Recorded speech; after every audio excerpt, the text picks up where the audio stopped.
Коми-Пермяцкой этнокультурной центрен чулалыс вилине быглан презентация. Не быган медоджаиш пачката мучалом кыч пырис государственной национальной политикас Коми-Пермяккес Олана Коми-Пермяцкой национальный округ Аркматымшань Ыння Кадач. Кыч изданиус оспавкыт округлан историялыш быдыс ладореса авторын торьетымыш национальный политика ладоршань медтычана периодес. Округ Аркматым кыв да образованию сферезен политика, отирыз гижем лыдем, коми округлан Россиян торья субъектен велым да Пермский край пычка пырым, Ыння када Коми-Пермяцкой кывла да культуралан отсыт щетымлан мерез да зоралым и мадиккез. Приветствую вас на презентации книги. Она называется «Первый национальный, двоеточие, Коми-Пермяки в национальной политике России в 20-м, начале 21 века». Здесь на фотографии, фото, которое мы выбрали для самой книги, оно очень символично. Это участники орфографической конференции, которая проходила в начале 30-х годов в городе Кудымкаре. И вы можете видеть, что все участники этой конференции, они в национальных костюмах. Вот сейчас у нас официальная дата, когда мы празднуем образование округа, это 26 февраля каждого года. Но еще в периодике 30-х, 40-х годов пишут, что празднование годовщины, юбилея округа было в апреле. Вот когда официальная дата празднования округа закрепилась 26 февраля каждого года. 26 февраля у нас это датируется момент выхода постановления ЦИК, которое занималось административной комиссией ЦИК, которая занималась созданием округов. Вот было издано постановление. В апреле 1925 года завершилось формирование органов советской власти на территории округа и был проведен первый съезд, который закрепил существование округа, формально создание всех административных органов. Вот. И если вы знаете, тоже в феврале 1925 года округ назывался еще Пермяцким. То есть изначально первое название было Пермяцкий национальный округ. И затем только в апреле уже общественность округа обратилась в ЦИК, чтобы его переименовать из Пермяцкого в Коми-Пермяцкий. То есть он через полгода только стал так называться. Вот поэтому, мне кажется, здесь главное, конечно, год, да, что 1925. Что бы ни происходило, как бы мы ни двигались дальше, в любом случае это будет и есть национальная политика, и мы в любом случае должны развивать и культуру, и язык, и с этим сегодня никто не спорит. Поэтому еще раз, всех, наверное, надо нас поздравить, потому что вот выход книги — это все-таки событие, всегда. Спасибо. Внимательно несколько раз прочитал рукопись. Где-то поправлял, где-то сам удивлялся появлению новых документов, новых мыслей. И хочу сказать, что появление этой книги у нас в округе, да и в крае, может быть, в целом, это новая эпоха в науке Коми-Пермяцкой и в науке в целом России. Я вас поздравляю, что у вас вышла вот такая вот замечательная книжка. И, может быть, в двух словах про книгу и про то, как вы над ней работали. Работа над книгой велась в течение 3 лет, и здесь, надо сказать, большую поддержку в ее создании оказали местные общественные организации, в первую очередь общество родителей Коми-Пермяцкого языка и культуры ЕГЭР. И мы отдельно записывали встречи с интервью с бывшими председателями, со всеми. Нам удалось записать интервью с руководителями округа разного времени, там и с Виктором Васильевичем Брычковым, и с предыдущими всеми руководителями. Вот. Затем, конечно, это огромная помощь окружного архива, краеведческого музея, которые предоставили фонды по этому периоду, фотографии, документальные материалы. То есть здесь это все так систематизировано, опубликовано, и надеемся, что такая книга станет рабочей, важной именно вот по современной истории. Для нашего Института гуманитарных исследований Уральского отделения Российской академии наук коми-пермяцкая тематика – это одна из традиционных, то есть мы и в экспедициях часто бываем, и у вас и работаем вот по историческим сюжетам разным. Эта книга, она в таком реализации национальной политики на государственном уровне и общественности. И здесь еще не раскрыты полностью факторы, связанные с национальным образованием, да, с языковой политикой и так далее. Поэтому здесь еще не одно поколение историков, я думаю, что будут работать вот в этом направлении, будут находить как и новые документы, и новые интерпретации тех событий, которые происходили. Автор Кесіли Дєтно Бекса «Історія да етнографія шорти спеціалісти зла, велетище зла, політики зла, да медики зла». Менам подружкез, чочком киджоккез, ашнес тияндина кисканы коккез, уша ялым, зер я поснитик бушита, пырмешелымшань тиянес любита. Вот это шама коми-пермяцкая гижищес щелытаны статя пуса. Этакез донтаны басакщетаны кычса кылан, мадиккез же киезен кераны быткоч басак ащама торрез. А ты это что щематан позже шутнявныта.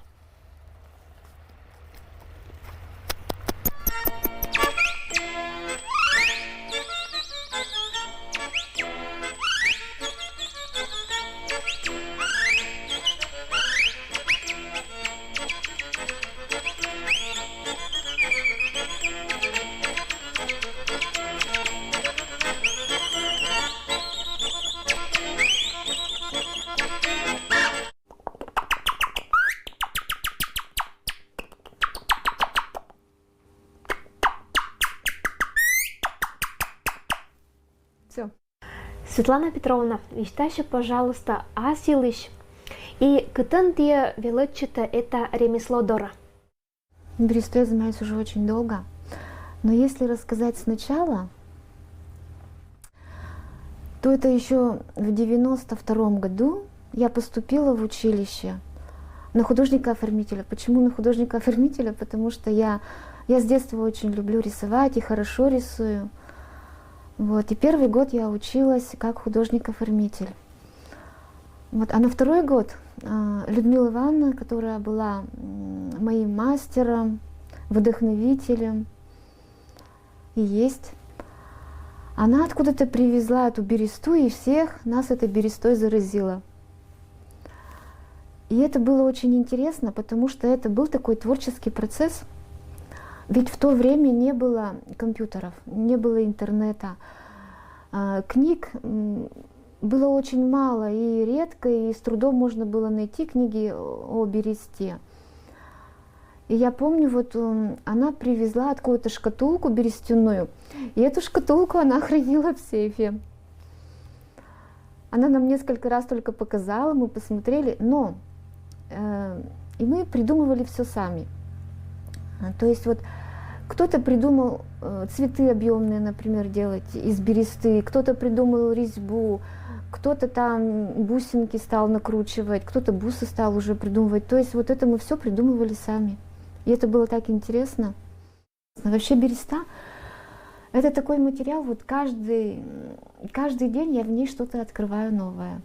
Вот нынче, совсем недавно я придумала делать на бересте вот точечная роспись на бересте. Такого еще нету. Смотрела в интернете, нету такого. Каждый день что-то новое. Вот, например, кружка, обмотанная берестой. Или термос. Ну вот. Это обматываю я по старинной технологии. То есть это как в старину обматывали корчашки, То есть абсолютно без клея, для того, чтобы корчашка не треснула, для того, чтобы она дольше прослужила, да. Но если даже где-то она немножко треснула, то берестой ее наматываешь, а береста, она имеет такое свойство, она сжимается, когда высыхает. Вот когда она в сыром виде, она растягивается как кожа, а когда она высыхает, она сжимается. И за счет этого корчашка, можно ей снова пользоваться, то есть можно наливать воду. То есть вот такое свойство бересты, уникальное свойство. Вот такие вот кружечки, обмотанные берестой. Вообще очень уникально тем, что кружечка очень получается долговечная, она упадет, не сломается. Потом она всегда на ощупь очень теплая и приятная.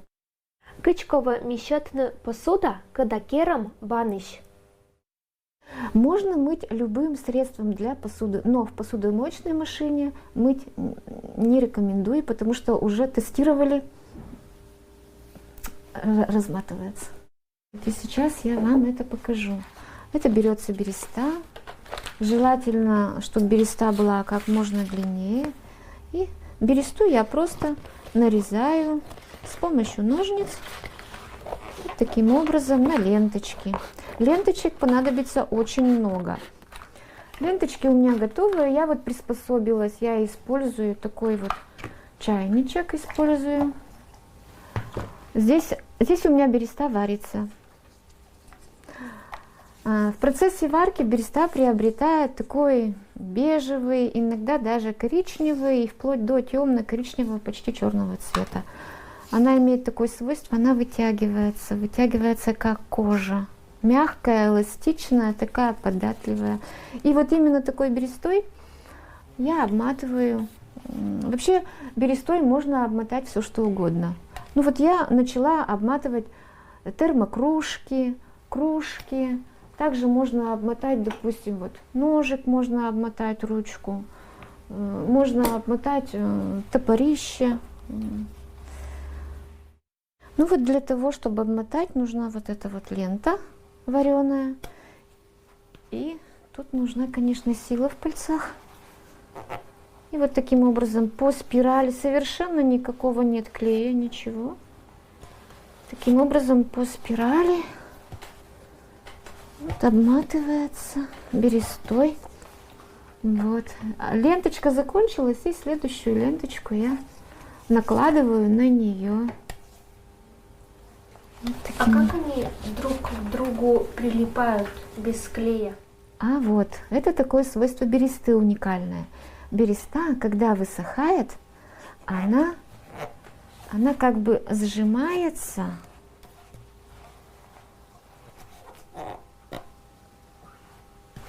Стягивается. И вот за счет вот этого все держится. Вот. Это вот уникальность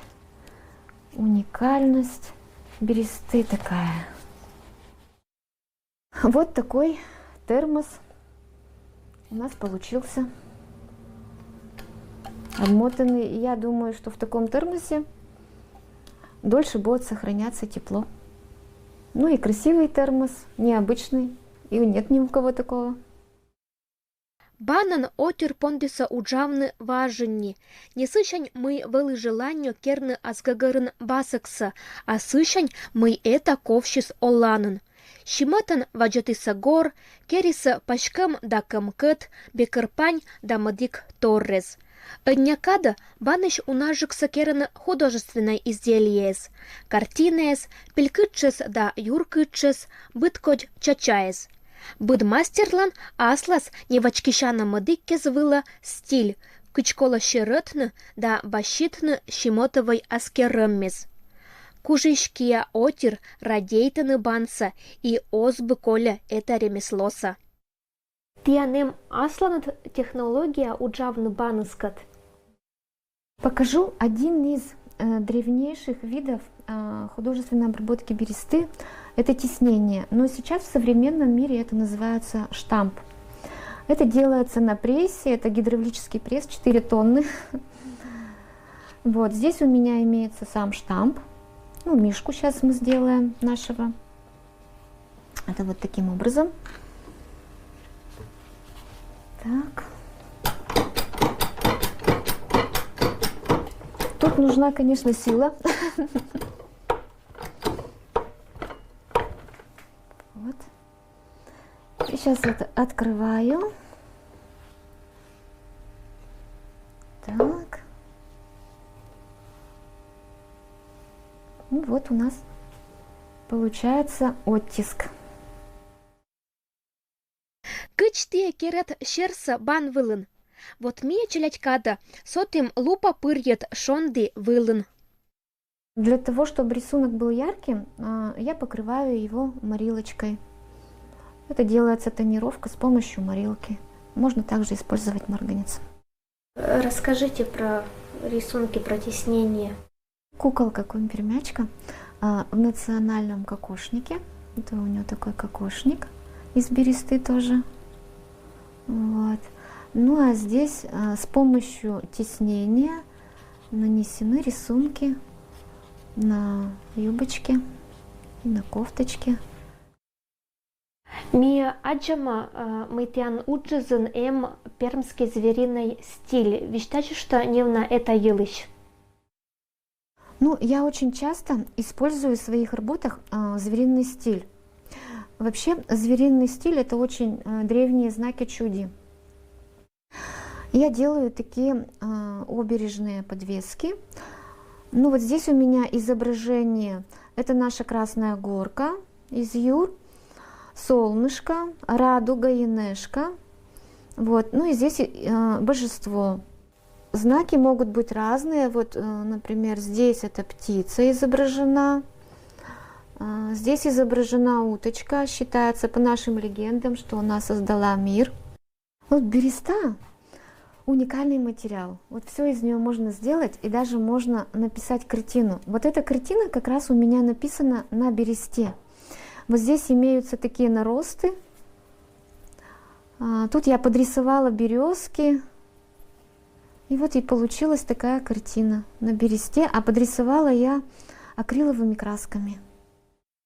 Это мое творчество, это, наверное, вся моя жизнь.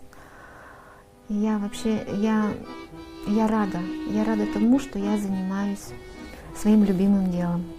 Кинжеточку же, серебристый пужен, нефтяный крючок, топ юршищань кокеш, сывы лошиняфтен, шонды джарьялы, ой, мыщань мечталы, щелем йотке палы. Чучком кока покез ос щета мастерла покой. Читкля куджокке звила виджаттань, кужичкия мортлан, юрн быт пырща аркмана виль образес, кадна ожлань ся пырто олана.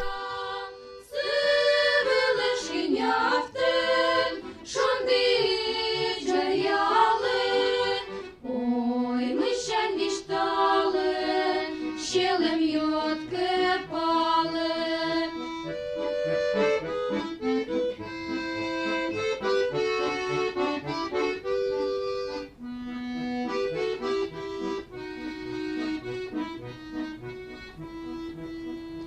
Мы с вылын сулалы, вылына ты далы, небы коринен, да очалым кинкен, сывылы шиняфтен, шонды джарьялы. Светлана Вилисовалын аскереммес отерлы вайын шонут гаш да бурмытыны шылым. Инкалыш уджас позже аджыны выставка из вылыш. Кыдыны бура донтыны отер.